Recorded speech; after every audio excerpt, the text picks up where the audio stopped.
buenos días a todos. Queremos hoy darles la bienvenida y empezar nuestro panel de megatendencias de la semana 12, Race to Imagine, que empezó de manera muy activa y motivada ayer. Queremos invitarlos a un diálogo abierto en los próximos 90 minutos y que sirva para moverlos un poco de su zona de confort, retarlos, sobre todo mostrarles un lado positivo y optimista de en qué estamos y lo que viene. Como dicen, toda crisis llega con una ventana de oportunidades y eso queremos mostrarles hoy. Hoy estaremos contando pues con unos invitados muy especiales, María Paula Duque, Germán Andrade y David Felipe Acosta.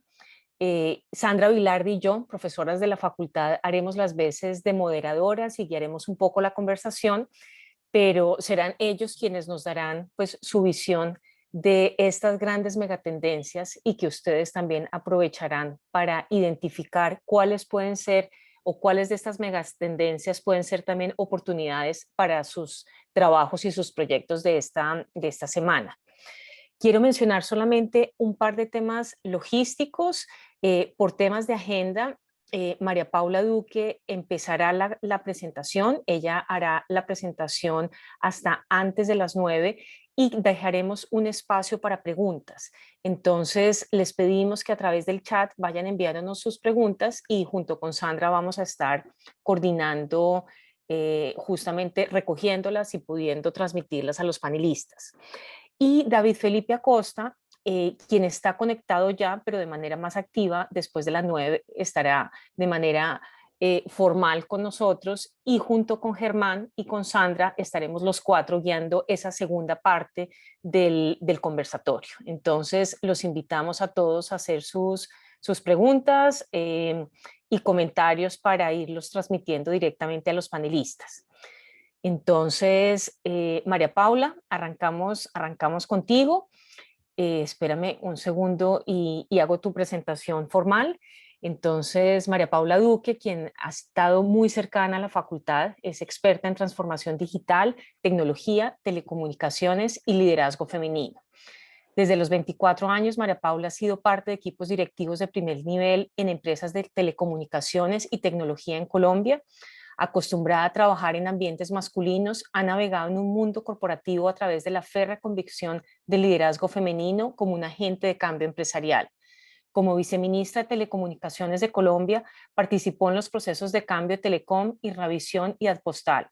Es reconocida en el sector como una experta en temas de telecomunicaciones y tecnología, habiendo participado en el diseño de políticas públicas para la digitalización del país y llevando su experiencia como directora de sector público y privado de Microsoft a varias empresas y grupos económicos colombianos.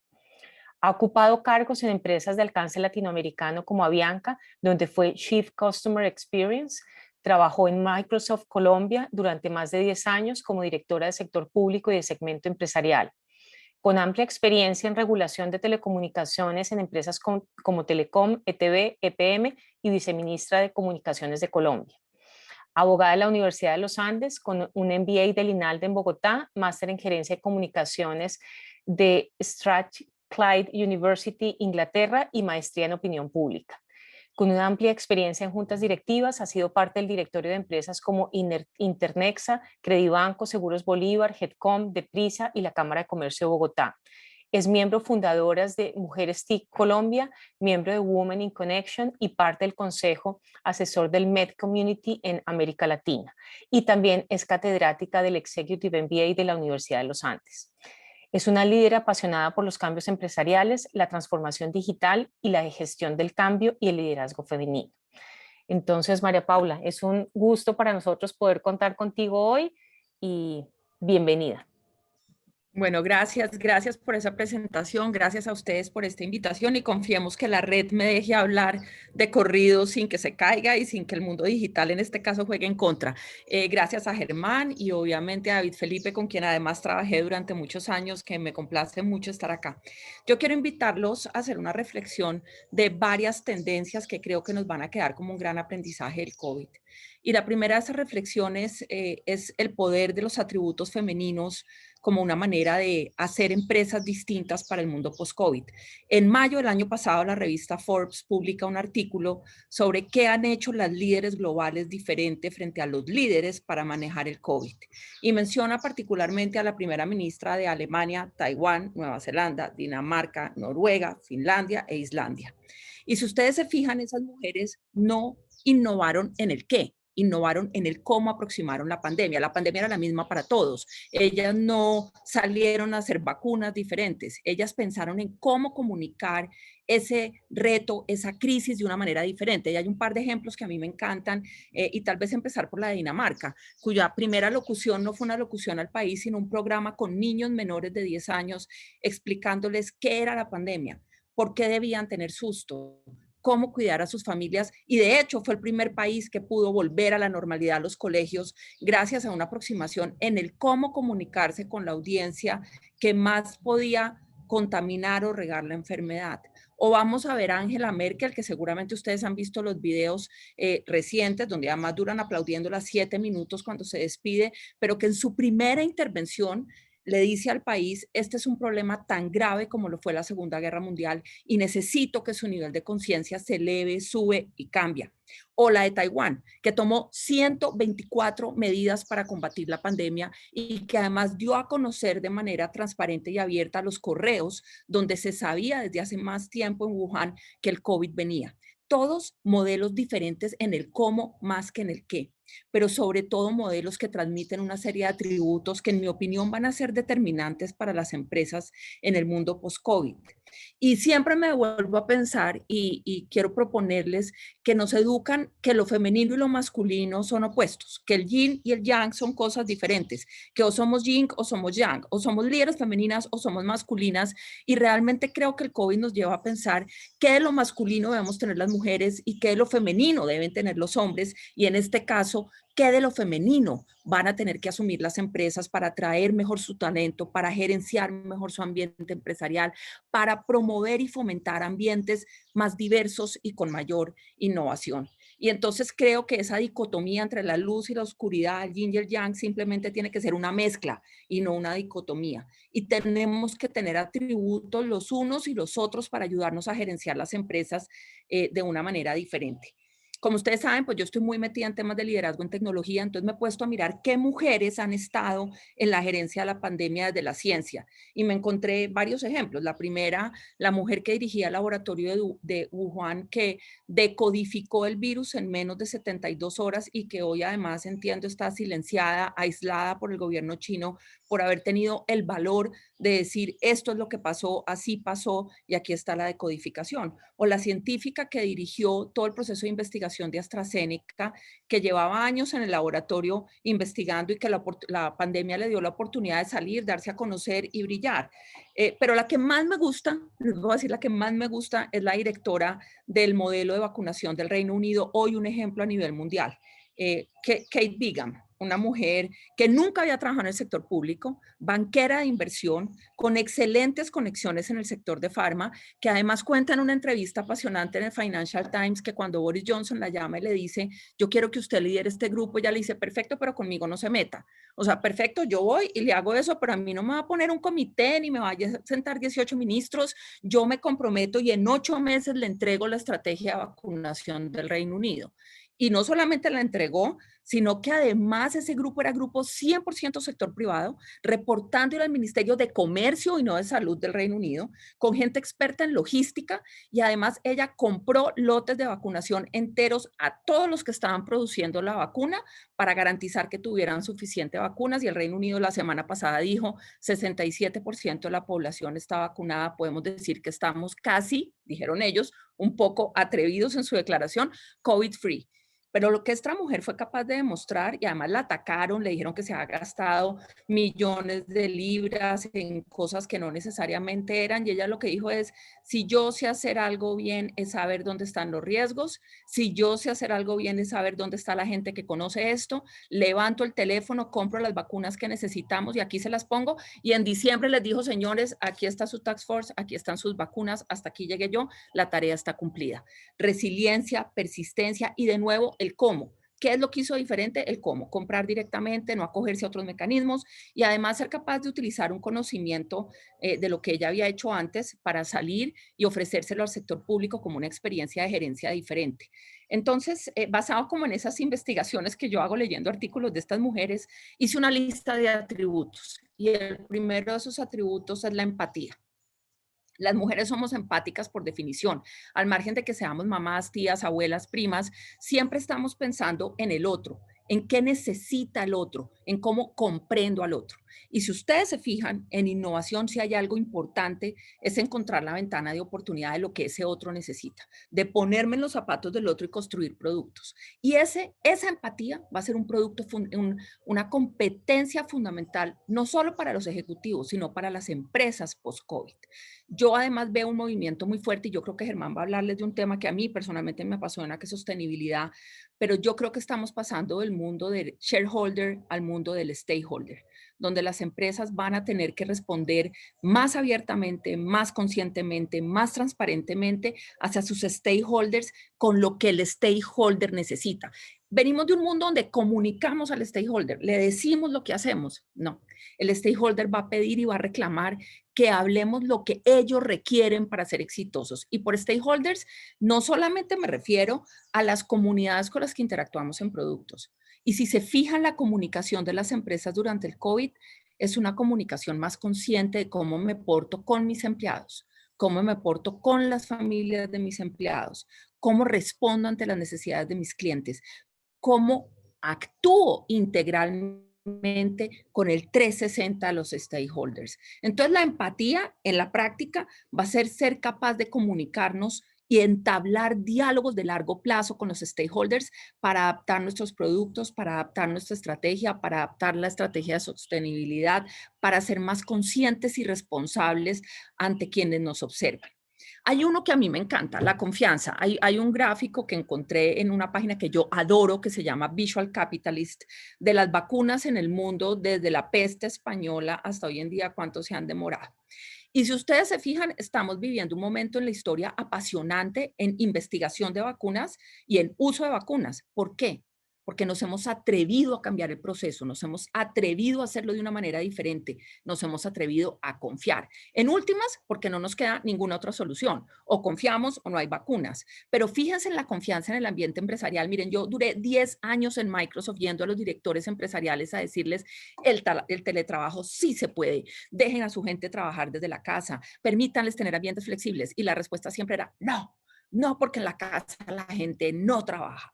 No, porque en la casa la gente no rinde igual. Y venga, les cuento que llevamos 1 año y medio ya casi desde la casa, trabajando más que antes, agotados por el Zoom, agotados por las conexiones, pero esa tendencia llegó para quedarse. El ejecutivo que no confía en quiénes somos, en nuestra capacidad de hacer y ser, no va a ser exitoso porque los empleados vamos a reclamar que nos permitan ser quienes somos y poder estar en la casa si tenemos miedo. Y en el caso femenino, que creo que es algo que va a ser muy potente, que yo pueda decir abiertamente, quiero trabajar desde mi casa el primer año de mi hijo. Trabajar, no licencia. Quiero poderme quedar en mi casa, quiero tener trabajo flexible, quiero poder trabajar por las mañanas en mi casa y en la tarde en la oficina. Quiero adaptar mi mundo laboral a mis necesidades personales. Y eso va a permitir que más y más mujeres puedan conservar su carrera sin sentir que tienen que sacrificar lo profesional por lo personal o que no pueden romper el techo de cristal o que tienen que seguir unas reglas que hacen imposible alcanzar su sueño profesional de largo plazo, la confianza de las empresas hacia los empleados y la confianza de nosotras de poder decir en el ambiente empresarial, necesito trabajar de una forma distinta porque no quiero sacrificar mis ambiciones personales por mis ambiciones profesionales. La intuición, que es otra que a mí me encanta.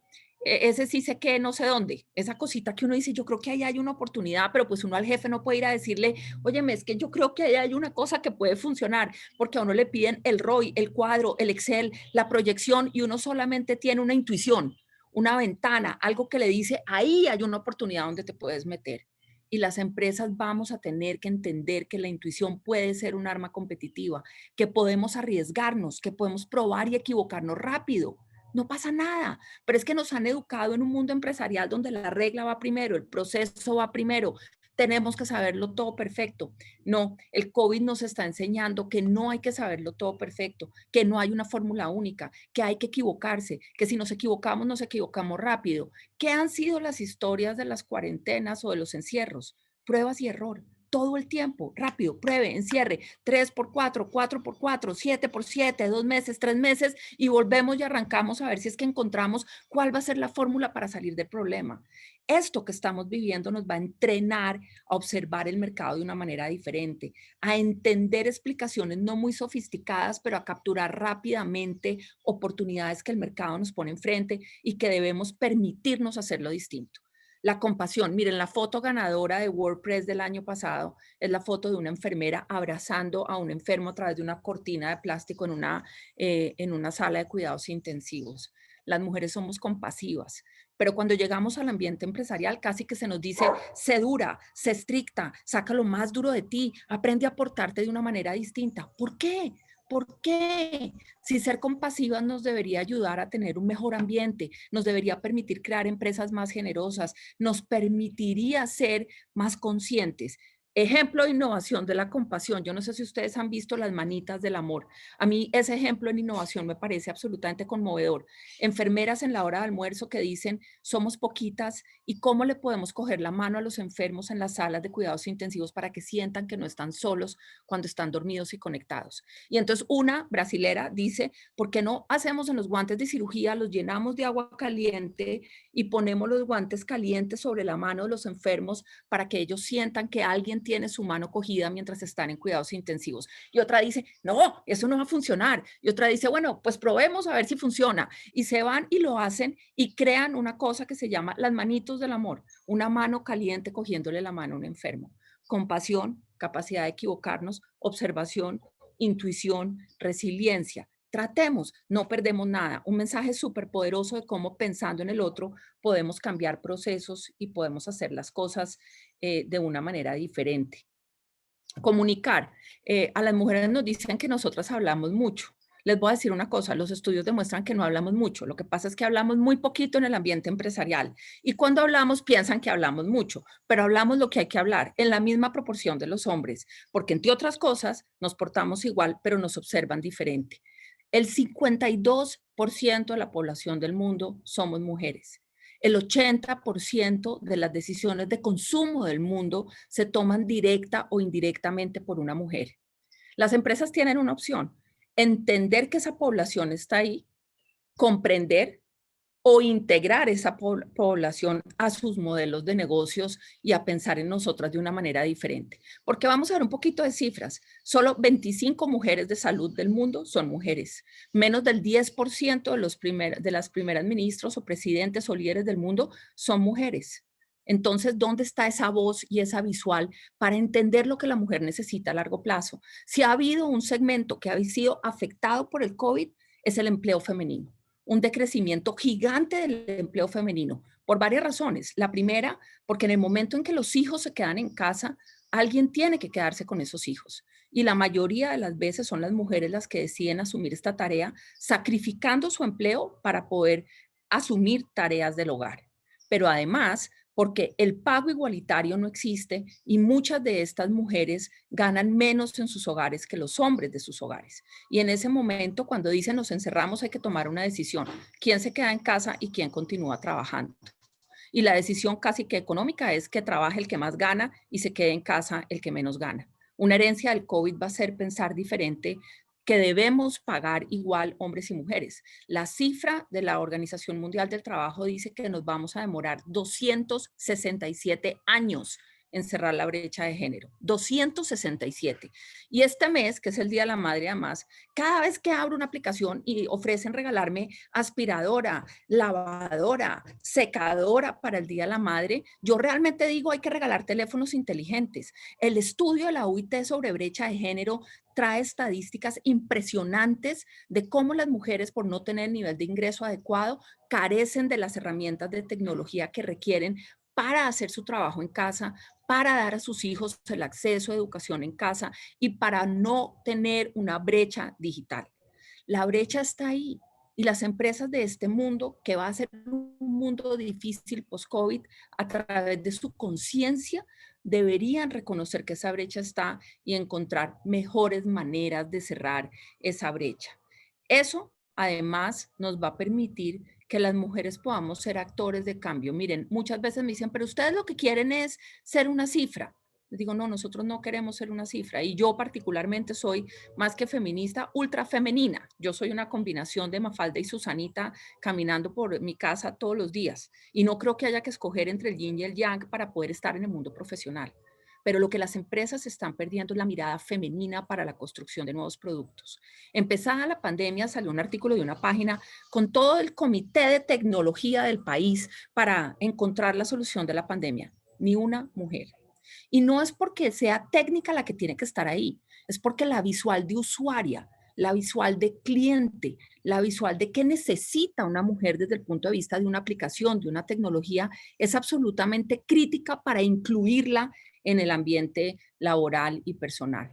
Así que creo firmemente que estos atributos nos van a cambiar.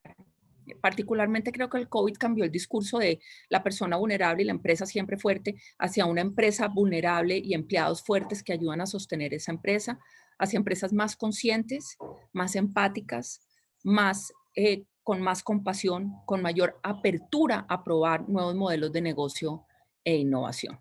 Esa sería mi propuesta de reflexión para hoy, Juana. Pues María Paula, gracias. Gracias y nos dejas además con unos mensajes, diría yo, con un optimismo y esperanzadores y sobre todo, como tú lo mencionas, con una ventana de optimismo, de oportunidades gigante. Yo creo que lo que haremos también con Sandra, justamente, como tú tienes que irte, es ir retomando a lo largo de la conversación con David, Felipe y Germán, varios de los elementos que tú mencionas. Yo tengo muchas preguntas, muchos comentarios, pero pues claramente voy a dar paso a las preguntas que nos han, Arranca, arranca. que nos han enviado, y una tiene que ver también con nuestro rol desde la universidad. ¿Cuál cree debe ser el papel de las universidades ante estas tendencias que está señalando? Yo honestamente creo que en las universidades no hemos raspado la superficie en temas de liderazgo femenino. Ujú. No es el caso de esta conferencia porque veo aquí muchas mujeres en la facultad y eso me encanta, pero yo sí en conferencias con niñas que están empezando en sus carreras me dicen que se sienten silenciadas en el aula de clase, que no necesariamente son tenidas en cuenta, que hay estereotipos que siguen existiendo entre los estudiantes. Yo no sé si ustedes tengan cifras actualizadas. La última cifra que yo vi es cómo viene decayendo la matrícula en carreras como ingeniería y economía de manera dramática, y eso arranca por una formación en números, por una formación en lógica, que además las niñas consideran que es aburridísima o que en el colegio no les funciona bien, y se sienten que en el aula de clases, siendo una minoría, realmente no pueden manifestar lo que piensan o su voz no es escuchada. Y yo creo que los estereotipos debería ser un tema que deberíamos tratar mucho antes de que la gente entre al ambiente laboral y empezar a tratarlo en el aula de clase para formar discusiones más diversas, para aprender a incorporar el pensamiento de las minorías, cualquiera que sean, porque además les digo, yo siento que las mujeres abrimos una puerta para otros, pero detrás nuestro vienen minorías que reclaman y necesitan ser reconocidas. Y espero no equivocarme en el término que voy a usar, pero nosotros tenemos una población afro muy fuerte en Colombia. ¿Dónde está a nivel empresarial? ¿Dónde están las mujeres afro en la ciencia? ¿Dónde están en las juntas directivas? Enumérenme 10 juntas de Colombia que tengan una persona población afro en su junta. Les juro que se nos va la vida buscándolas. ¿Qué estamos esperando para incorporar esas minorías y entender sus necesidades y construir ambientes empresariales más inclusivos? María Paula, yo quiero hacerte una pregunta y gracias por abrirnos este panel de megatendencias con este tipo de atributos femeninos en donde claramente ante una crisis como la que estamos viviendo, tú mencionabas, esta crisis nos está poniendo, estamos reconociendo la vulnerabilidad también de las empresas y también de los estados, ¿no? Y estamos en medio de una vulnerabilidad del planeta de la que vamos a hablar ahora más adelante con Germán, pero yo no puedo desaprovechar esta oportunidad para que tú también nos des ese mensaje de cómo estos atributos femeninos pueden ayudarnos en esa senda de la transición a la sostenibilidad, ¿no? Estamos, o sea, la vulnerabilidad la tenemos a todas las escalas, ¿cierto? La empatía, la compasión, la comunicación, atributos tan femeninos. ¿Cómo ves tú que pueden ayudarnos a escalar no solamente el mundo empresarial, sino la toma de decisiones hacia otras megatendencias no tan fáciles y que nos están poniendo en jaque? Pues para mí son dos atributos.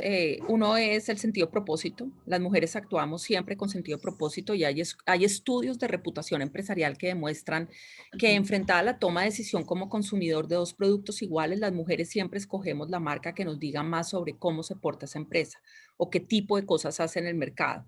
Nosotras además somos activistas sociales maravillosas cuando encontramos una causa que nos gusta, porque somos solidarias, porque pensamos en el otro, porque sabemos abocar por el otro y tenemos como una contradicción, ¿no? Porque somos buenísimas haciendo eso hacia afuera y somos malísimas en las empresas apoyándonos entre nosotras, pero somos buenísimas para recolectar fondos, para hacer campañas, para hacer maratones, el Día de la Mujer. Somos unas activistas sociales porque tenemos un networking súper fuerte. Entonces, ese sentido de propósito más ese activismo social y la compasión de pensar en nuestros hijos, en nuestros padres, en los que nos rodean, son una combinación perfecta para poder cuidar mejor temas como la sostenibilidad, el gobierno corporativo en el caso de las empresas o los temas ambientales.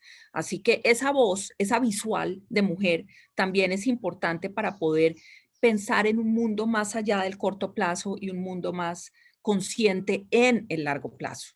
Bueno, ahí está Greta, ¿no? Que para no ir más allá es un nivel de conciencia ambiental que ha hecho que muchos jóvenes se movilicen. Y hay muchos ejemplos de mujeres que se han dedicado a hablar de temas ambientales y tratar de crear movimientos a través de su voz para transformar esos ambientes. Lo que necesitamos es que esas voces pasen del activismo social a puestos de decisión o a puestos empresariales. Yo voy a recoger un par de preguntas adicionales y esta es de Juan Pablo Feo. Las mujeres han creado relevancia en el gobierno nacional y en las diferentes alcaldías. Más allá de su rendimiento, ¿cómo escoger e identificar líderes mujeres tan remarcables como Merkel? Y la pregunta específica va a si comienzan la educación o radica más en la percepción de la ciudadanía. Para mí empiezan las oportunidades cuando ellas aparezcan. Yo creo que la educación es clave. Yo creo de verdad que necesitamos en tema de mujeres en ciencias, pues hay estereotipos. Hay muy poquitos profesoras mujeres de ciencia. Hay muy poquitas profesoras mujeres de matemáticas. Hay muy poquitas profesoras mujeres de ingeniería. Necesitamos que haya más y se muestren más para que más niñas vean que ahí hay una oportunidad, que ahí hay un nicho, que ahí hay un sitio donde puedan estar. Pero lo más importante de todo esto es la oportunidad, es abrir oportunidades para las mujeres. Y no está en tu pregunta, pero dices que en el sector público, claro, pero es que en el sector público hay ley de cuotas. Y yo particularmente creo en la ley de cuotas como un habilitador de cambio. Me detestan cada vez que digo esto en los foros del sector privado, pero yo lo que les digo es porque el sector público tiene que asumir un factor transformador que no puede asumir la empresa. Porque una ley de cuotas en el sector público la aplaudimos y porque la negamos en el sector privado. Porque además los países nórdicos donde está la ley de cuotas son exitosos en el tema del liderazgo femenino, han mostrado una mayor inclusión de la visual femenina en sus empresas y han logrado cambiar la forma de toma de decisiones hacia una toma de decisiones más diversa. Pues, María Paula, estamos justo con el tiempo. Entonces, la pregunta es si alcanzamos a hacer otra o... Hagamos otra. Yo le llego tarde a mi jefe, no hay problema. Hagamos otrica antes de salirme. Mira, hay una específicamente de cómo romper ese techo de cristal en una compañía que promulga la igualdad hacia afuera, pero que en el interior no lo es, como sin recibir ningún tipo de reprimenda. Esa es dura, ¿no? Porque, pero yo creo que, miren, yo soy una convencida de que cada conversación ayuda a cambiar el mundo y que la conversación no tiene que ser una lucha ni una confrontación, es una conversación. Lo primero que hay que mostrar es con hechos dónde está ese techo de cristal. Y les voy a poner un ejemplo chiquitico. En un comité de diversidad de género estábamos hablando del rol de las mujeres en una mina. Y entonces el jefe de la empresa me dijo, pero es que tú cómo pretendes que yo mande a una mujer embarazada a la mina. Y me acuerdo que yo me volteé y le dije, pues pregúntale, es que no es decisión tuya, es decisión de ella. Él está poniendo un techo de cristal. Sí, muy querido, muy amoroso, pues cuidando a la mujer para que no le pase nada. Pero es que somos nosotras las que tenemos que aprender a decir qué quiero ser, cómo quiero ser feliz. Si yo embarazada me quiero ir a la mina, pues déjenme ir a la mina. Es mi decisión profesional, es mi aspiración. Una vez yo esté allá, ya veré si soy capaz de quedarme o me tengo que ir o qué tengo que hacer. Pero ábranme la puerta. En cada conversación uno puede ir diciendo qué quiere y ahí los invito o las invito a que no piensen en y o. A uno le educan a decir o eres mamá o eres profesional, o cuidas o trabajas. No, se puede ser profesional y se puede ser mamá.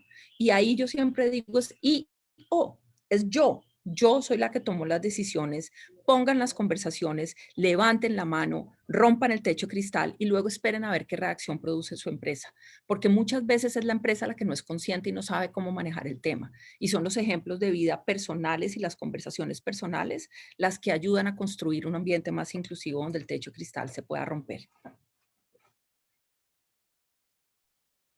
Muchas gracias, María Paula. Sin duda nos has llenado y nos has inspirado un montón en este panel. Están los chats muy movidos con tus reflexiones. Nos van a seguir orientando en esta conversación. Vas a estar presente en esta conversación. Sabemos que te tienes que ir, pero te La veo agradecemos. después.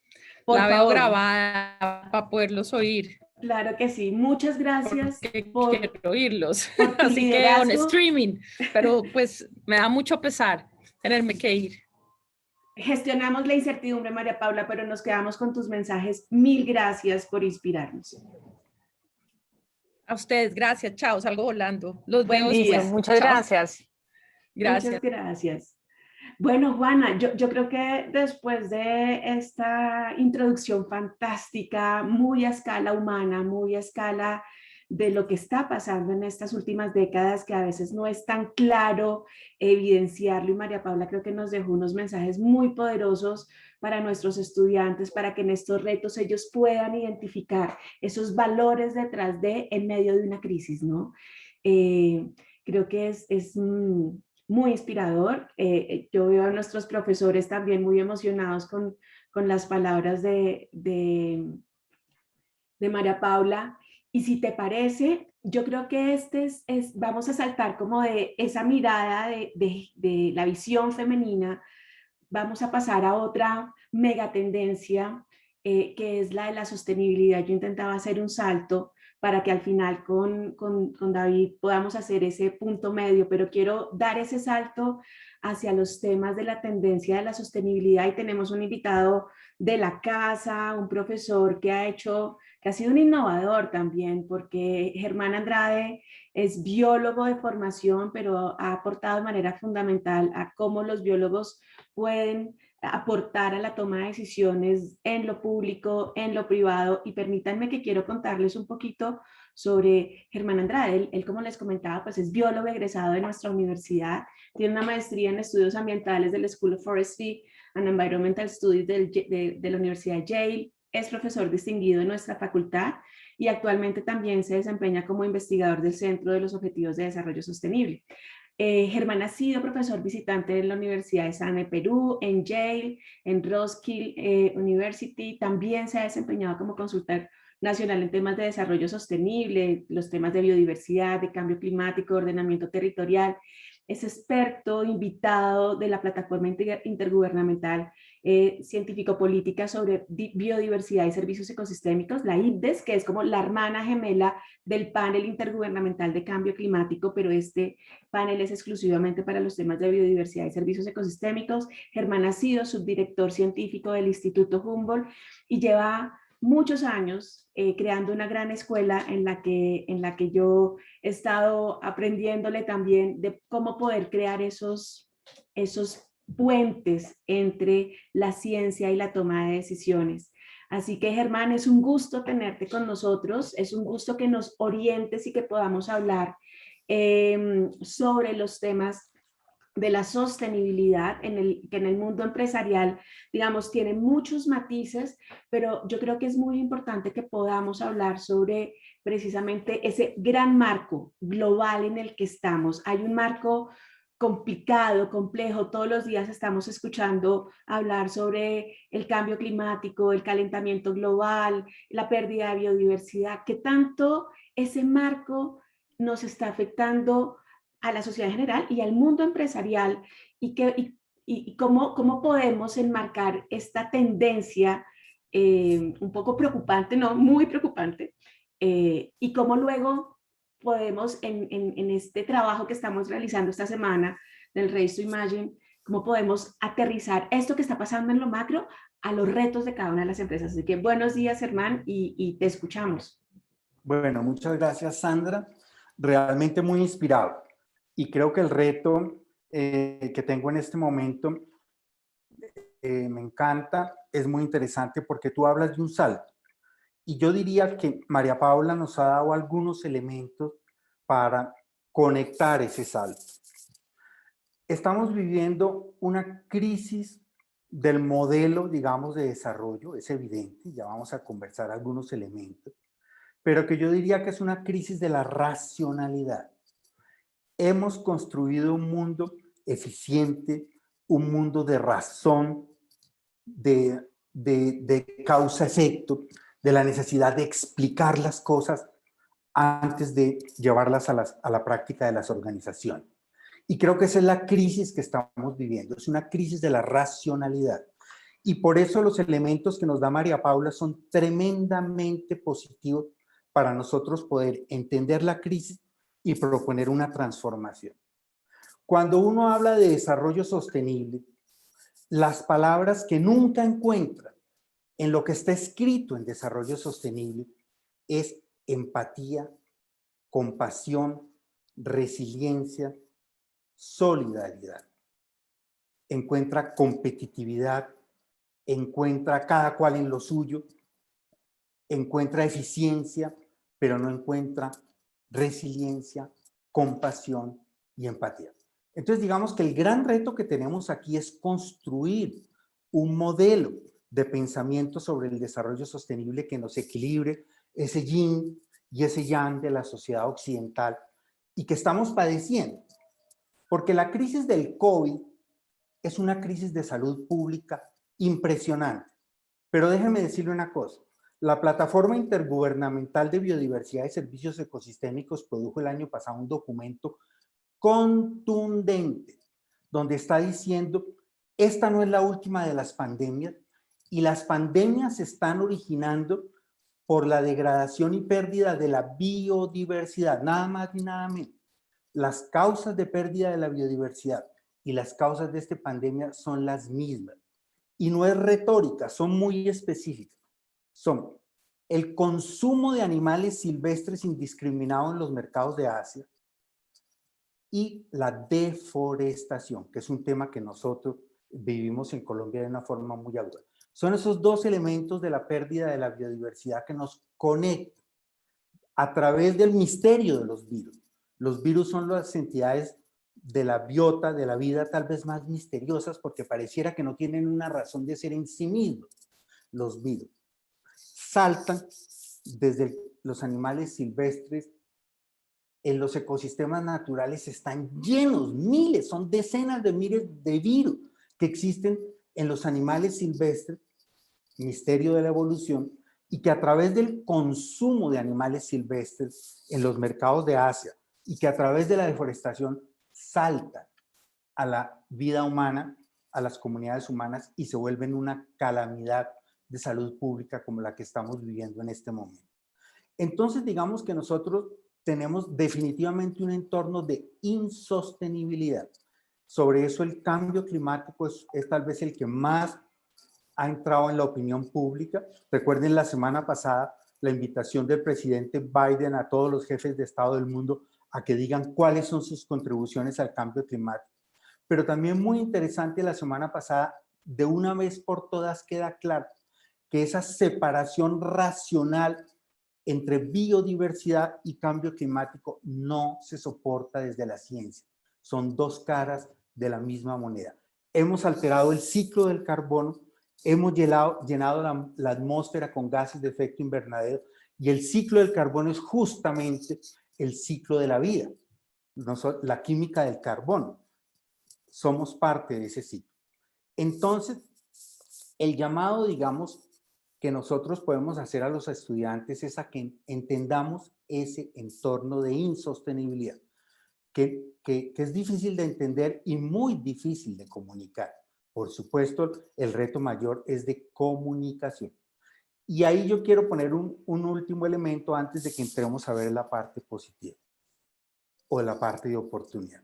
Yo creo que la ciencia tiene que hibridizarse, tiene que unirse con la intuición. Y eso nos lo dijo María Paula. Gran parte de los temas que la ciencia se demora en probar, gran parte de los temas que la ciencia tarda un tiempo en probar, como el mismo cambio climático, que al principio era una hipótesis o era una conjetura, etc. Ese periodo entre la comprobación y la intuición. Esa intuición ya existe. María Paula nos habló de otros, de la diversidad cultural de Colombia, no solo del tema de género, sino de la diversidad cultural. Esas culturas indígenas, campesinas, afrodescendientes, cuando uno habla de cambio climático con ellos, esa intuición, esa lectura de la naturaleza ya existe en la narrativa de esas comunidades. Aquí hay un llamado a no esperar a que la ciencia pruebe, sino a que esa intuición sea ya una hipótesis para el trabajo de las organizaciones. La vamos a poner en juego en el trabajo de las organizaciones. Entonces, la hipótesis intuitiva es que estamos definitivamente en la necesidad de dar un salto, un cambio hacia, como dice Felipe en su documento, hacia paradigmas desconocidos. Porque es que no podemos seguir pensando como veníamos pensando. Y esta crisis es un elemento, digamos, educativo. Tenemos que aprender como sociedad definitivamente a sortear esta crisis, porque es una crisis atrae a la otra y la otra y están anidadas. Son crisis anidadas en el sistema social y ecológico planetario. Entonces, Sandra, yo quisiera que pasáramos de pronto un poco al diálogo y a ver las tendencias a futuro. Antes de que pasemos y atando, porque le prometimos a María Paula que ella iba a estar presente en este diálogo, yo quiero hacerte una pregunta que me surge en este momento. ¿Tú crees que una parte de esta crisis climática y de biodiversidad que tenemos está muy asociada a ese desequilibrio de enfoques y de esa mirada femenina del cuidado del planeta? Pues no tengo ninguna duda. Cuando uno ve autoras como Vandana Shiva, por ejemplo, es una autora que es profundamente recomendada, Vandana Shiva, donde es la intuición hecha persona y donde tiene, digamos, una propuesta de desarrollo, y yo no diría desarrollo alternativo, porque es muy fácil hablar de otros desarrollos, de desarrollo transformativo para el propio nuestro. Es que eso es lo importante, no es que haya otras formas de vivir solamente, otras formas de vivir y concebir el mundo, sino que nosotros podamos mirar de esas otras formas de vivir una práctica transformativa al propio nuestro. Yo creo que de eso se trata. Entonces no tengo ninguna duda, Sandra, que tal vez leer a Vandana Shiva hoy en medio de la pandemia. Maravilloso. Es maravillosa Vandana Shiva y toda su defensa de las semillas locales. Entonces, partiendo como de ese reconocimiento de la crisis y que esa crisis puede estar muy originada en esas visiones sesgadas, incompletas del trabajo, yo quisiera, por favor, que nos propusieras estas megatendencias hacia la sostenibilidad, o sea, por dónde tenemos que transitar todos a nivel individual, a nivel empresarial, a nivel de la sociedad en general, hacia dónde este imperativo de la insostenibilidad nos debe ya activar, actuar, hacer ese tránsito hacia la sostenibilidad. Bueno, yo creo que lo primero es una adecuada comprensión del asunto. Cuando uno habla de sostenibilidad, mucha gente todavía cree que es un asunto eminentemente ambiental. Inclusive el alcalde de Medellín antier dijo que el problema era ambiental y que la crisis se veía venir como en el futuro. La crisis no es ambiental. La crisis es de la relación de lo económico, lo social y lo ecológico, los límites que nos está poniendo la naturaleza. Yo creo que esto es un reto gigantesco para nosotros mirar la sostenibilidad desde la perspectiva de las organizaciones, desde los individuos y desde las comunidades, y mirar qué es lo que debe cambiar. Yo creo que evidentemente hay muchas cosas que deben cambiar. Yo invitaría a los estudiantes a que profundicen la oferta académica de la facultad, porque aquí están muchísimos elementos, la oferta académica en términos de sostenibilidad y ahora más en términos de sostenibilidad como regeneración, o sea, como este cambio que se induce en los sistemas sociales y ecológicos y en las personas y que tiene que venir desde adentro. Son muchos los temas. La responsabilidad social empresarial extendida en el territorio. Yo creo que lo que dijo María Paula de la diferencia entre stakeholders y shareholders es fundamental, porque los shareholders somos los que compartimos el interés económico de la rentabilidad de la empresa, pero lo que está en juego, y mire que la palabra stakeholders en inglés stake se traduce en español lo que está en juego. Entonces yo creo que la mirada es hacia afuera, hacia nuestros stakeholders, que son las comunidades, que son el gobierno, que son las otras empresas, que son las poblaciones vulnerables, que es la diversidad cultural de nuestro territorio. Entonces yo creo que los elementos transformativos son gigantescos. Por ejemplo, hoy en día se habla de la huella de carbono en las empresas. Yo haría el llamado, perfecto, huella de carbono es muy importante, pero hablemos de una huella ecológica, porque no es solo el carbono lo que está en juego en el ciclo del carbono, son los procesos que soportan la vida y las empresas están muy conectadas con la biodiversidad.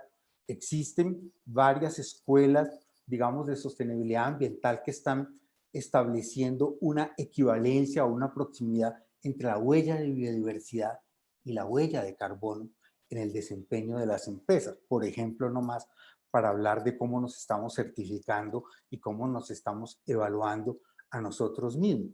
Entonces yo creo que el concepto de responsabilidad social extendida para crear valor compartido en los territorios con nuestros stakeholders, yo creo que es fundamental. Y quiero decir lo mismo otra vez. Yo invito a los estudiantes a que revisen la oferta académica de la facultad porque tenemos enormes, gran cantidad de elementos que permitirían hacer una formación muy completa en este desarrollo que debe ser empático, debe ser compasivo, debe buscar una sociedad resiliente y yo creo que la gran palabra que mire, es que somos un solo rebaño, hay una sola inmunidad de rebaño. Lo que está mostrando el COVID es que un país puede vacunar a todo el mundo de un día para otro y es un éxito de la ciencia, pero aquí hay una crisis moral, porque somos un solo rebaño. Y no se va a abrir el mundo hasta que haya inmunidad de rebaño global. Y esto es tal vez el mensaje más difícil del COVID. Y es que podrá existir en Nueva Zelanda una sociedad vacunada o en Inglaterra otra vacunada. Pero mientras no haya inmunidad de rebaño global, seguiremos encerrados, seguiremos en esta crisis que estamos viviendo. Entonces, no sé, teníamos una figura para compartir que es una figura visual que es muy impresionante. Germán, a mí esta figura me parece muy interesante porque nos puede resumir, permítame un momento, permíteme que la tengo aquí lista. Aquí está. Probablemente algunos han visto desde que empezó la pandemia, digamos, esta del COVID y de la recesión, pero esta tiene pues, 4 olas, Germán. Es impresionante porque, mira, esto es la sostenibilidad que está llamando a la compasión, empatía y resiliencia, porque el COVID es la primera crisis de salud pública global que hemos vivido de una forma impresionante y viene un problema económico jalonado.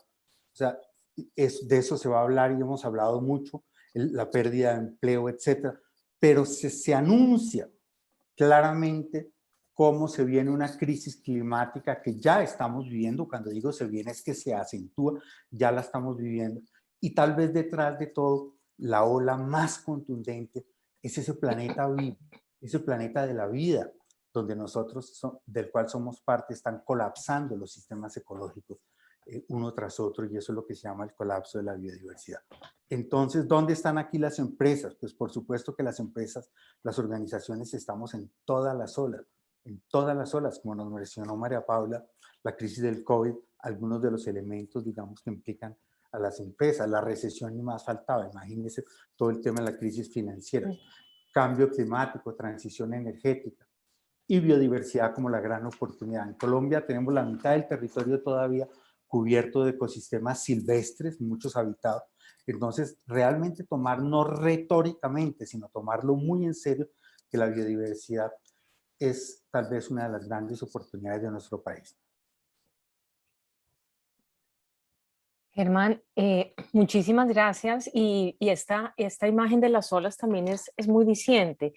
Hay algo que yo quisiera también poner en la mesa y es, de alguna forma, ese retorno a un mundo pre-COVID tampoco es opción, ¿no? De hecho, esa alta dependencia que hemos tenido en recursos naturales, pocos avances en temas de equidad, instituciones débiles, no es una posibilidad y tenemos que buscar esas nuevas posibilidades, pero por otro lado también hay un interés de una reactivación económica rápida y el miedo es tomar decisiones apresuradas por esa reactivación económica rápida sin pensar también en el largo plazo. Entonces, quería también preguntarte es cómo ves y cómo poder hacer ese balance entre tomar esas decisiones acertadas, rápidas, pero que estén en balance sin afectar los límites planetarios en el marco de la sostenibilidad, etcétera. No, yo creo que eso sí definitivamente es la pregunta más importante y la que no tiene respuesta, lamentablemente. Y es en la urgencia, digamos, de la reactivación de la economía, se puede profundizar la crisis, eso no hay ninguna duda. En cambio climático, eso se llama mal adaptación, en pocas palabras, y es hacer más de lo mismo para responder en el corto plazo, puede afianzar la crisis. Yo creo que el gran imperativo es un diálogo muy amplio para tratar de que todas las acciones de recuperación sean simultáneamente de regeneración. Miren, por ejemplo, la cantidad de empleos que se podrían dar en este momento si el mundo reconociera los servicios ecosistémicos globales que presta un país como Colombia con la mitad de su territorio en ecosistemas silvestres. Es impresionante. Si hubiera esos flujos, nosotros podríamos generar unas grandes cantidades de emprendimientos de restauración y de regeneración de nuestro territorio, porque es que nosotros tenemos la mitad de nuestro territorio es silvestre, pero la otra mitad del territorio donde estamos nosotros tiene una profunda crisis ambiental.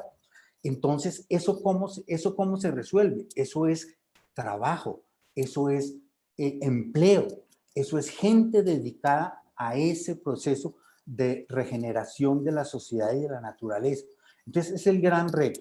Y lamentablemente, pues como que no hay una respuesta clara, pero sí yo digo que las personas tienen que estar conscientes que la respuesta a la crisis no debería estar afianzando esa misma crisis. Eso es una reflexión en cada momento que se tome la decisión.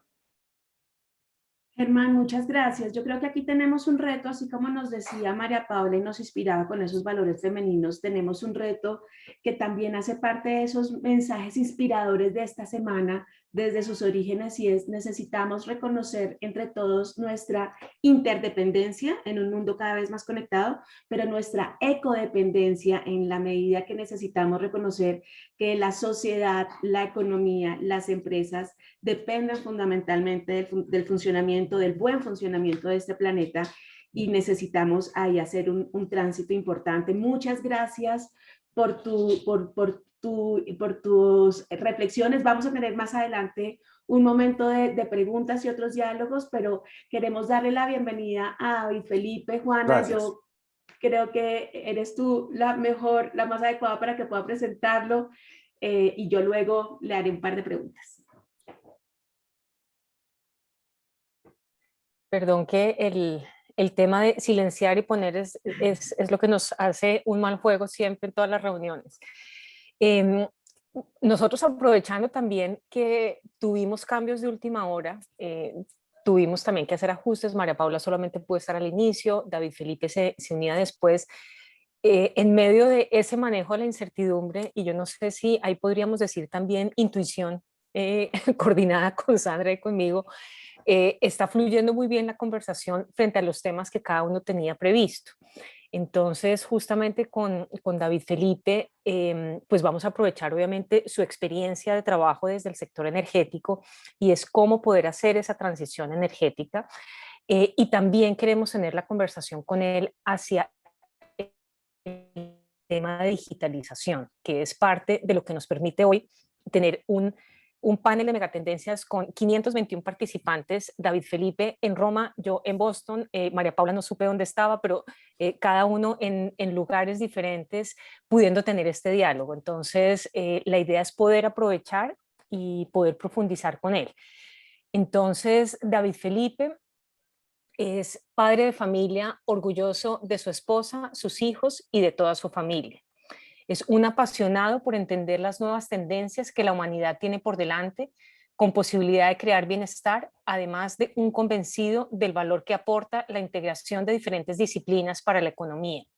Es ingeniero electrónico con especialización en gerencia, un Executive MBA y estudios puntuales en economía, finanzas, estrategia y gestión de personas, entre otros. Ha alcanzado 30 años de experiencia profesional, de los cuales 22 años han sido en cargos de dirección en las industrias de energía eléctrica, gas, telecomunicaciones, agua, microbanca y digitalización. Entonces, sin más preámbulos, David Felipe, te damos la palabra para que arranquemos el diálogo. Gracias, Juana, gracias, Sandra, gracias a todos los organizadores, un saludo a todos los asistentes. Bueno, yo creo que lo primero que nos debemos poner de acuerdo en otro punto de partida de los dos que ya ha comentado María Paula y Germán es que una de las cosas que siempre he observado es que cuando hay un consenso muy generalizado sobre una tendencia disruptiva, mi consejo, que siempre se lo he dicho a todos los colaboradores, es desconfía. Desconfía porque cuando las cosas son tan evidentes es porque hay algo que no estamos pudiendo decodificar adecuadamente y se requiere hacer una segunda, una tercera, una cuarta y una quinta derivada si es necesario, hablando en términos de ingeniería. Esto porque claramente las grandes disrupciones han llegado cuando realmente se rompen paradigmas, pero a partir de una mirada muy diversa, muy diferente de de los paradigmas que hoy están reinando. Por lo tanto, mis dos antecesores, María Paula y Germán, pues yo creo que en esto han hecho una grandísima introducción. De otro lado, yo creo que para hablar de megatendencias, que es el objetivo de este panel muy acertado por parte de los organizadores, se vuelve muy relevante entender cuáles son aquellas megatendencias que originan a otras tendencias o que son los habilitadores de otras tendencias. Porque esto consideramos, según en la planificación de este panel, para motivarlos a ustedes a ir más allá, a ver más allá de lo evidente, a pensar en grande, independientemente de estar o tratar de buscar que hoy las miradas no sean tan puntuales y respecto a cosas que ya claramente no tendremos las oportunidades y que de otro lado Colombia es un país que en estos momentos donde va a haber grandes cambios en términos de una revolución, algunos la llaman, pues, que se llama de muchos tipos, pues yo creo que nosotros tenemos la oportunidad de cerrar la brecha respecto a muchos otros países. Y claramente lo que queremos es motivarlos a todos ustedes como estudiantes a que piensen en grande.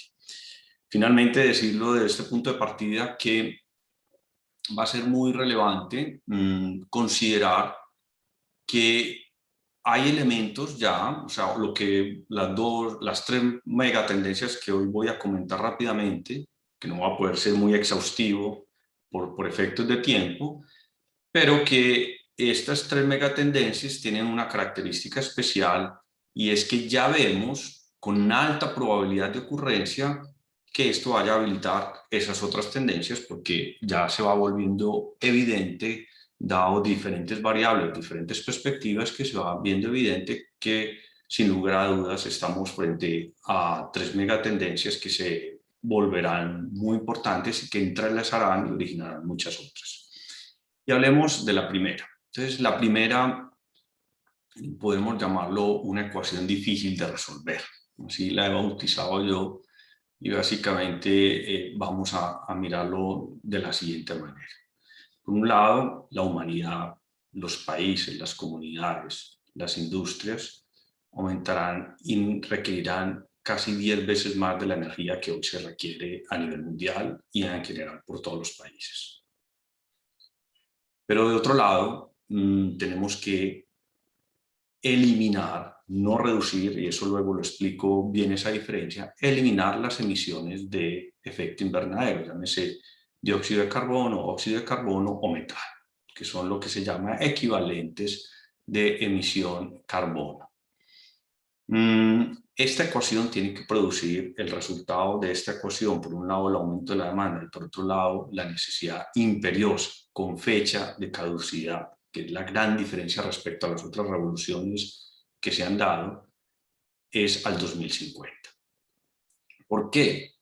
Porque veamos el ejemplo que Bill Gates hacía de la bañera, y es que en este momento estamos llenando una bañera y no se trata de reducir las emisiones, como equivocadamente se ha dicho, sino que se trata de cerrar el grifo, porque si no el agua rebosará. Y rebosará, se estima por todos los cálculos que rebosará al 2050. Puede ser que para nosotros nos parezca muy lejanos, pero estamos a la vuelta de la esquina del 2050. Y entonces esto introduce una gran revolución en términos de una necesidad imperiosa de hacer un cambio sustancial, no solo en la oferta de energía, sino también en la forma que se consume la energía, para todas las industrias, sin excepción. Y esto entonces este hecho va inmediatamente a habilitar una cantidad de tendencias que las vamos a comentar.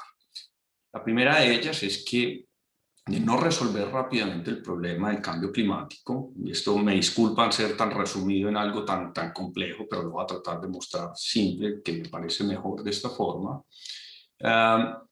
es que la población más vulnerable, los países más vulnerables serán los más afectados por el cambio climático. Estos eran, digamos, los puntos de partida, pero ahora claramente hay un consenso a nivel mundial de que no solo los países más vulnerables, sino que todas las economías, llámense economías desarrolladas o economías en vía de desarrollo. Como segundo punto, y bien importante entender por parte de todos nosotros, es que ahora con el cambio de gobierno de los Estados Unidos se está cambiando claramente, rápidamente las reglas de juego. Estados Unidos se dio cuenta que estar por fuera del liderazgo de la transición energética o de la reducción de emisiones de gas, pues claramente lo iba a rezagar en materia de un liderazgo mundial, no un liderazgo per se, sino un liderazgo en materia de tecnología, un liderazgo económico y en muchos otros sentidos.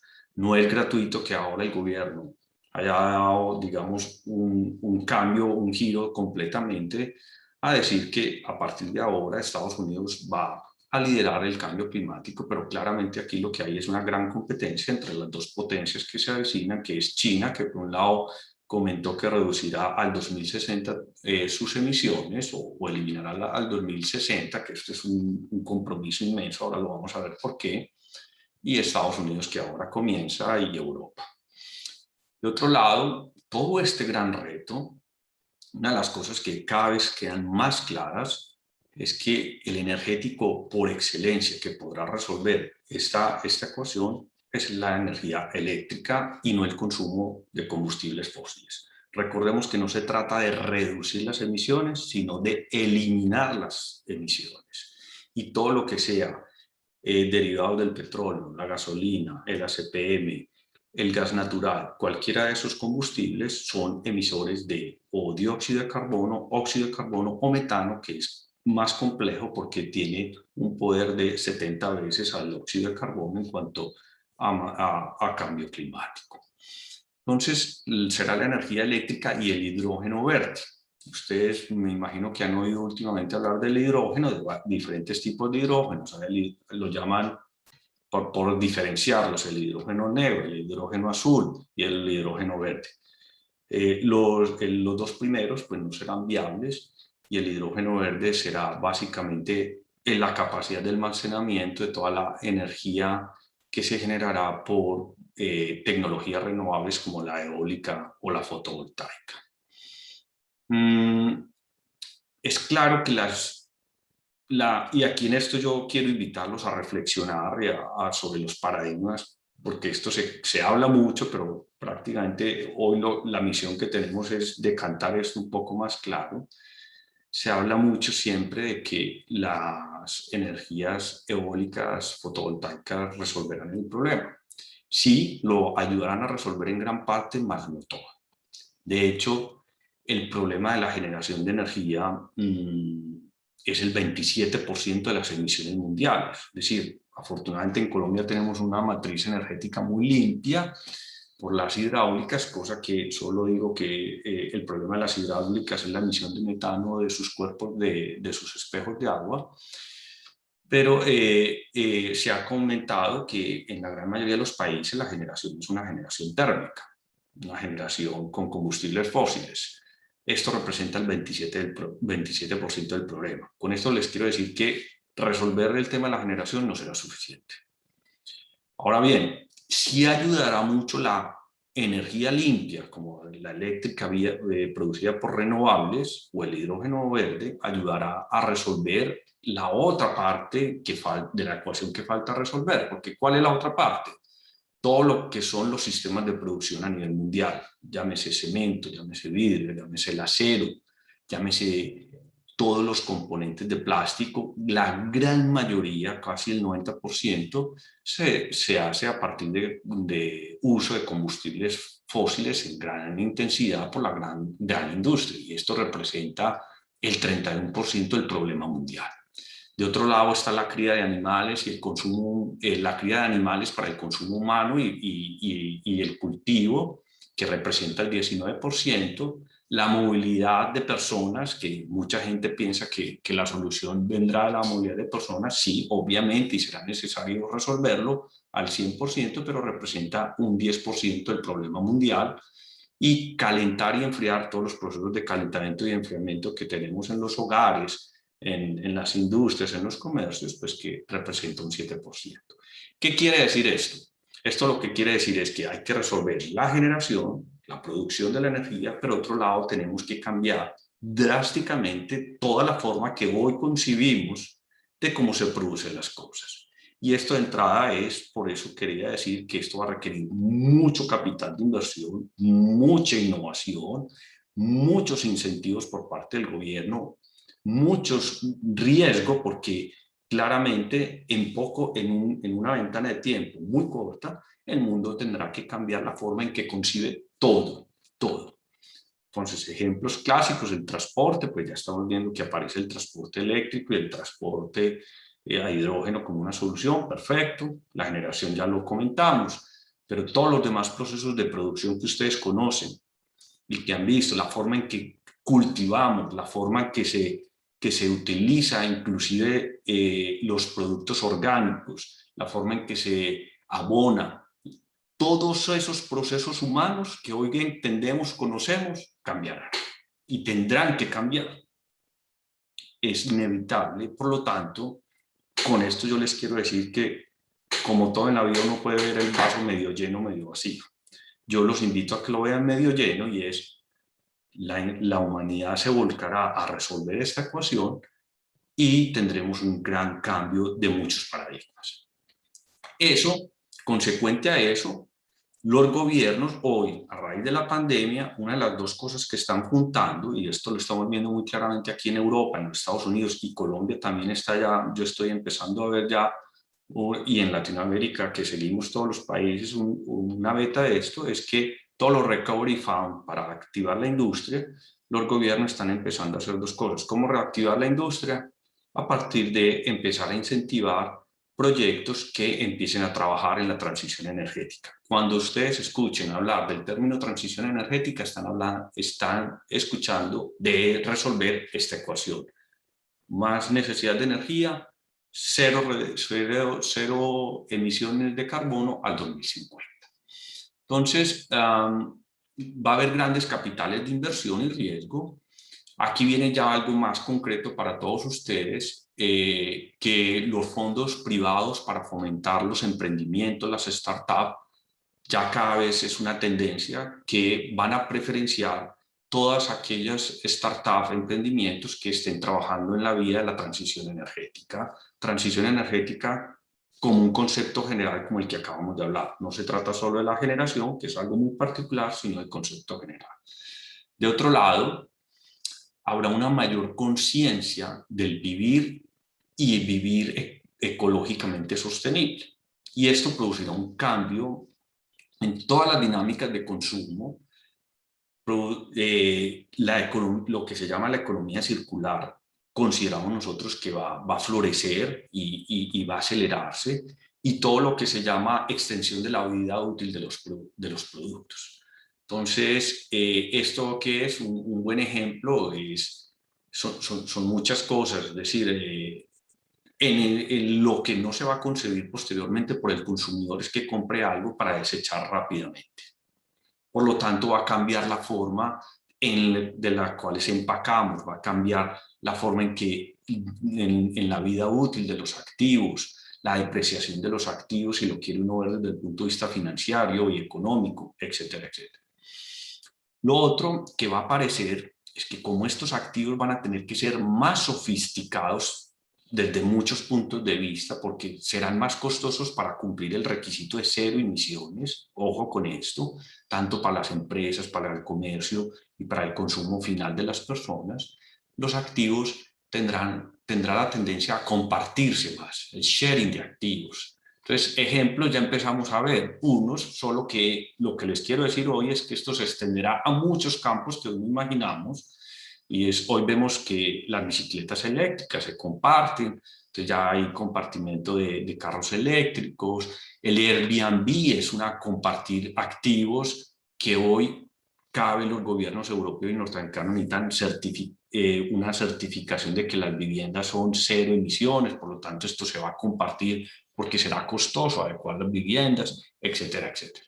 Otro caso para mí excelente en materia de compartir activos, el cloud, la nube. La nube es eso, compartir recursos de forma eficiente, que tanto de cómputo como para el desarrollo de aplicaciones de una forma eficiente. Pero ojo que aparecerá una tecnología disruptiva completamente, que es el quantum computing, que ahora ya cada vez va tomando más realidad y habilitará aún más toda la parte del cloud. De otro lado, estará la producción de energía comunitaria, como pasa en Alemania, ahora con la nueva en España que se ha habilitado, y esto será una tendencia mundial. El transporte masivo volverá a ser por excelencia el medio de transporte. En esto no nos equivoquemos. Es decir, yo leo con mucha curiosidad desde acá, desde Italia, algunas noticias de Colombia, y la gente está con lo de la reforma tributaria, que es que van a gravar más las motos, los carros. Sí, es que todos los gobiernos lo están haciendo, porque es la única vía de incentivar a que el transporte sea masivo. Obviamente, en esa transición habrán muchas cosas y habrá problemas que resolver, pero la humanidad volverá a los transportes grandes masivos. No hay forma de ser sostenible con un modelo distinto. Por otro lado, están los activos de almacenamiento, y el almacenamiento será almacenamientos comunes. Entonces tendremos grandes baterías para barrios completos, para sectores industriales, etc. Y finalmente todo lo que es el as a service, que será industrias o empresas que se dedicarán a hacer as a service para muchas industrias, las industrias del cárnico, las industrias del procesamiento de alimentos, etcétera, etcétera, que será una gran tendencia. Y con esto, Juana, pues termino yo tratando de relacionar todo lo que es cambio climático, el imperativo que tenemos, todo lo que sucederá en materia de energía, que pareciera que fuera ajeno o que solo fuera la industria energética, pero con esto quise decirles que esto será el gran cambio que nos cambiará a todos la forma de concebir los modelos de negocios, de concebir las economías y de encontrar una ventana de desarrollo para países como Colombia. Sí.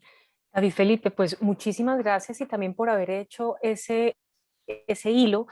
Hay algunos elementos que yo quisiera rescatar de justamente lo que tú propones y uniéndolo también a la presentación de María Paula. Yo veo en lo que tú mencionas de vivir ecológicamente sostenible, el tema de economía circular, el tema de cómo reconcebir también las nuevas formas de producción.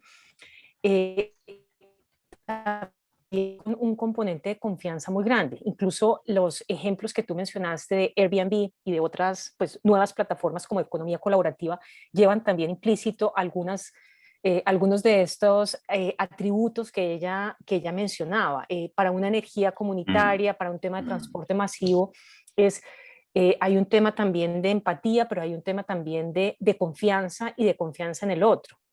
Sí.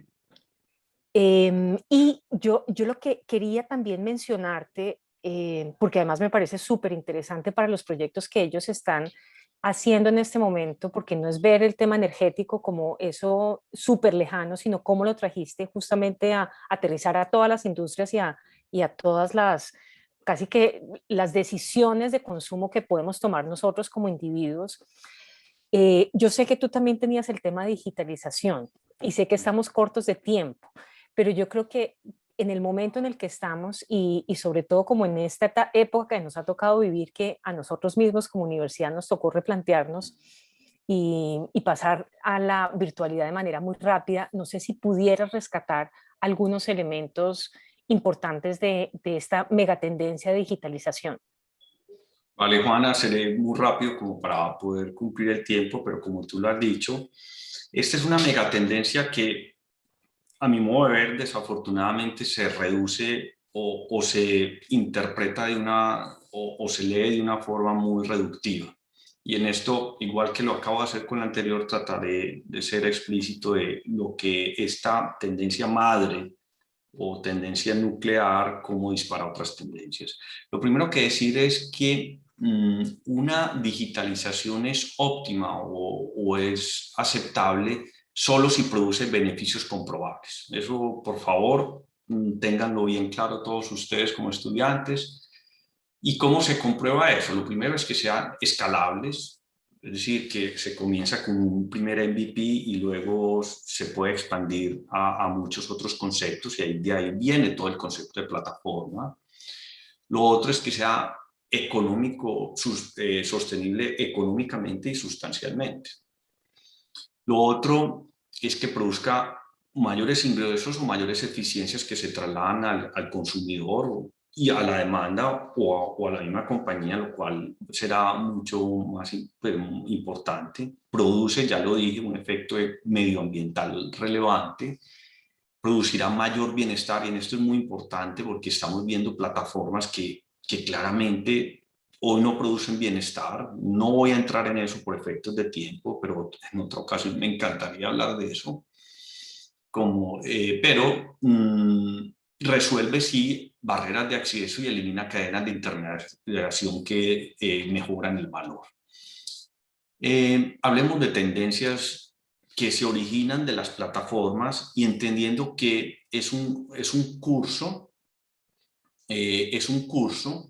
donde para plataformizar, y esto en 2 minutos lo trato de simplificar de una manera absurda, y es que primero yo tengo que hacer un decoupling, dominio de datos, dominio de aplicaciones, dominio de soluciones, eso se llama plataformizar, digámoslo así. Muchas plataformas ya ustedes hoy las conocen, pero muchas otras empresas dicen que están digitalizándose, pero realmente están haciendo sistematización. Eso no es digitalización.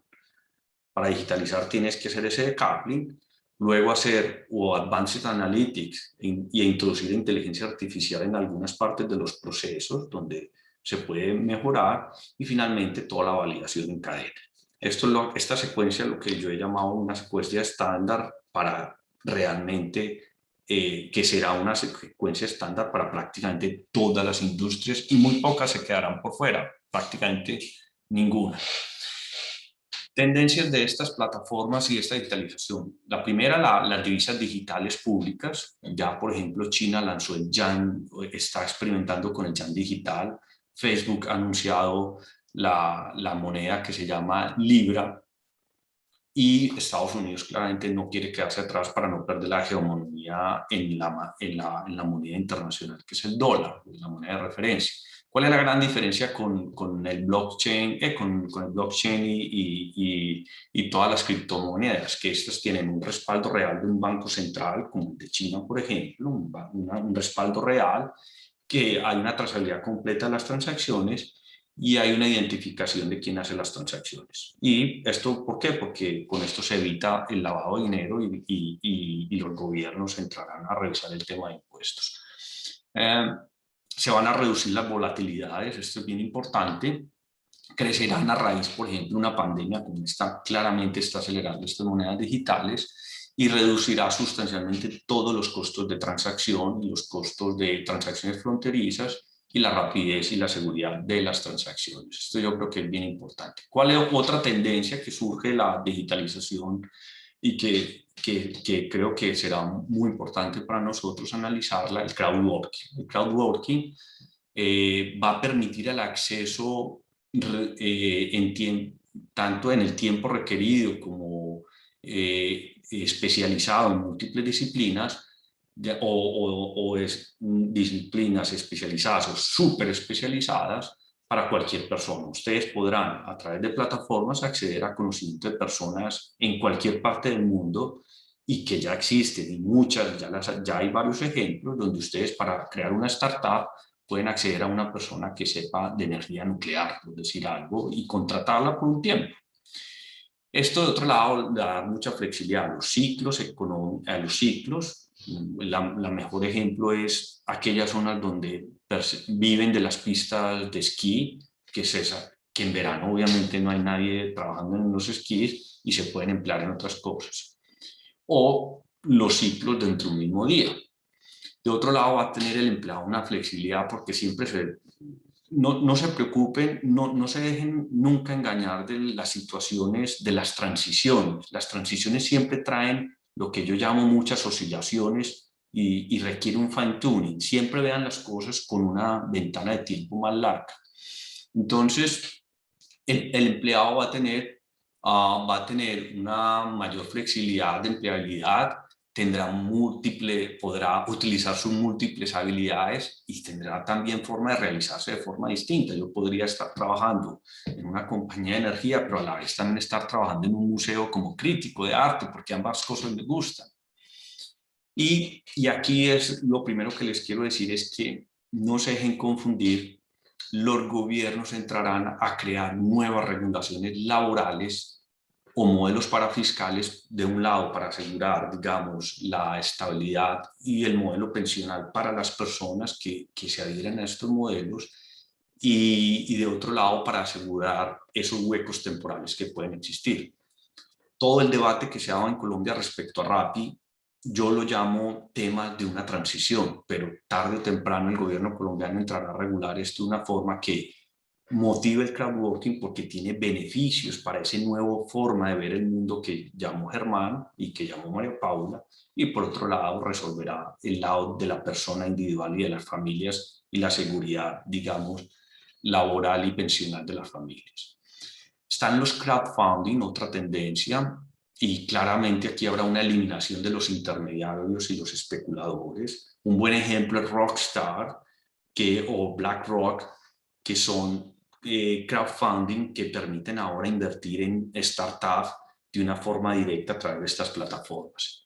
Otra que a ustedes claramente les interesa y el mejor ejemplo es lo que estamos haciendo el día de hoy, es los procesos de educación formal y profesional, donde el alumno podrá escoger su currículum, podrá combinar diferentes materias, que esto se vuelve muy importante y lo habíamos hablado nosotros en la planeación estratégica de la facultad, y pues que el conocimiento será validado no solo por los profesores, sino por otras personas, otros compañeros.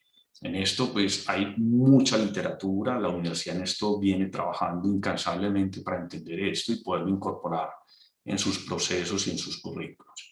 Finalmente quería decir sobre el home office que solo será viable si produce eficiencias y beneficios, así parece que va a suceder, y dadas las tendencias de digitalización, pues el home office se profundizará para todos. María Paula comentaba ahora pues que ella consideraba que el rol de la mujer de ser madre, pero a la vez trabajar, pues este tipo de esquemas lo favorecerán mucho, así como a muchas otras personas que lo estamos viendo nosotros en la compañía. El grupo Enel somos más de 84.000 personas en todo el mundo, la compañía donde yo trabajo, y claramente casi el 50% estamos en un home office y hemos hecho más de lo que hacíamos antes y nos ha ido muy bien. Esto es, Juana, como rápidamente un brochazo de la digitalización. Obviamente aquí hay muchos temas en los cuales pudiéramos profundizar, pero el tiempo pues, no nos da para ello.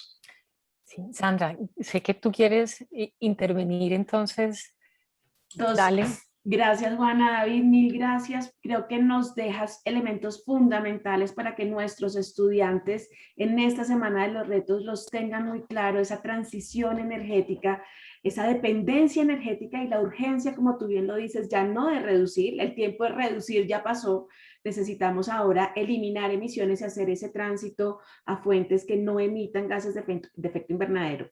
Tengo dos preguntas. La primera, y estaba dentro de tus temas y no podemos cerrar sin que lo menciones.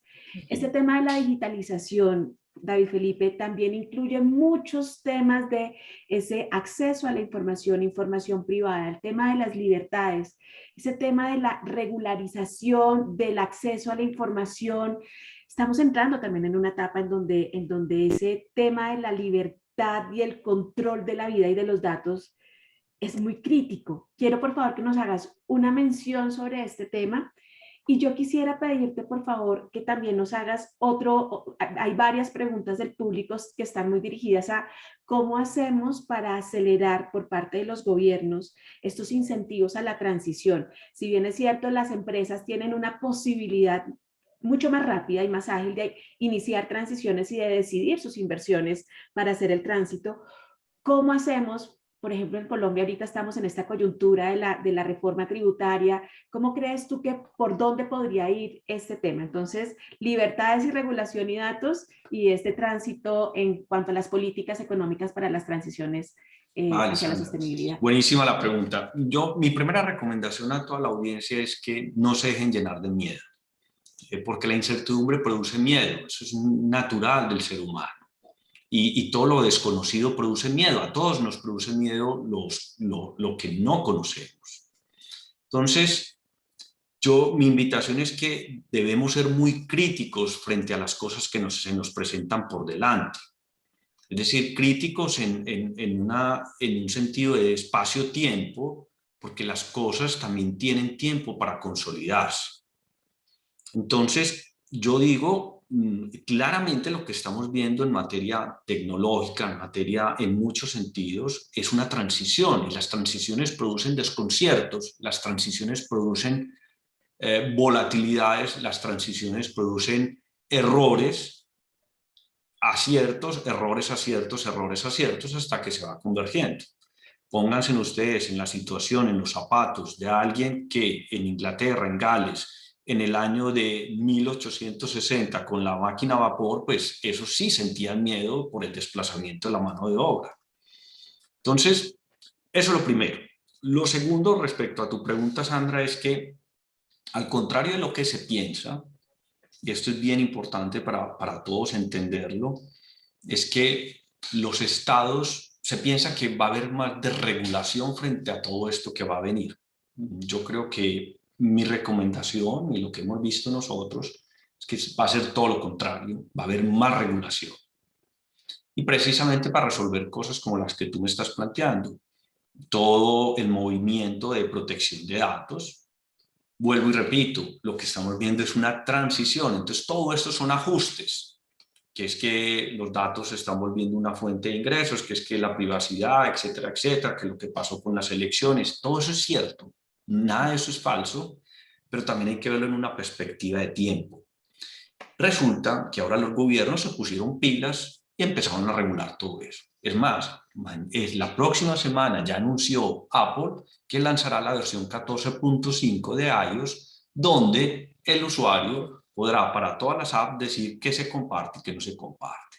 Eso es lo que sucede naturalmente. Hay acciones, reacciones, y todo se va ajustando de a poco. No se dejen confundir por esos ajustes. Piensen es a dónde llegará. Entonces habrá una regulación en materia de protección de datos, la confidencialidad, porque casi siempre yo no sé si alguien de ustedes vio, por ejemplo, la serie Black Mirror.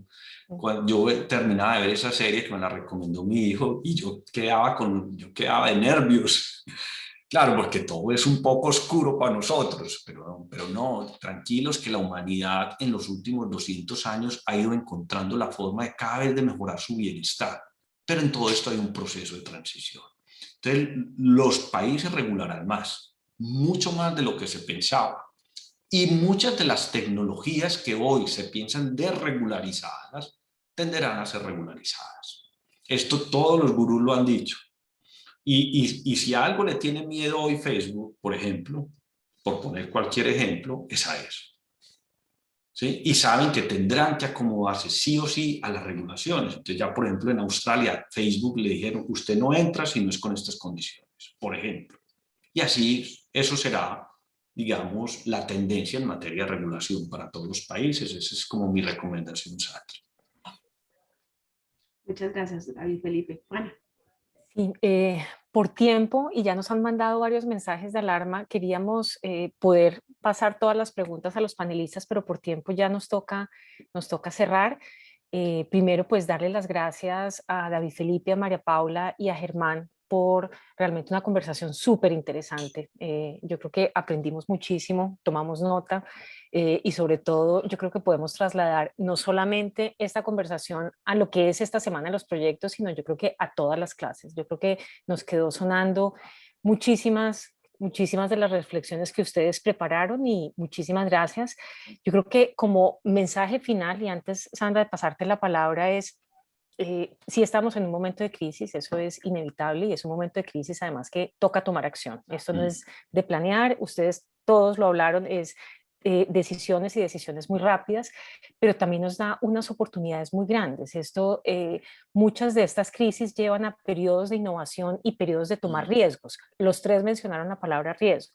Entonces yo creo que esto también para los estudiantes es muy motivador en el sentido es, sí hay crisis, pero hay una ventana de oportunidades gigante para arriesgarse, para tomar decisiones, para tomar acción y sobre todo para plantear modelos, iniciativas, proyectos, emprendimientos nuevos. Entonces los animamos a salirse un poco del estado de confort y pensar un poco en esa variedad y abanico de oportunidades. Y hay un mensaje final, Juana, que yo creo que en estos momentos de crisis nosotros tenemos que tener esa esperanza o ese optimismo axiomático, como nos dice siempre el rector Alejandro Gaviria, ¿no?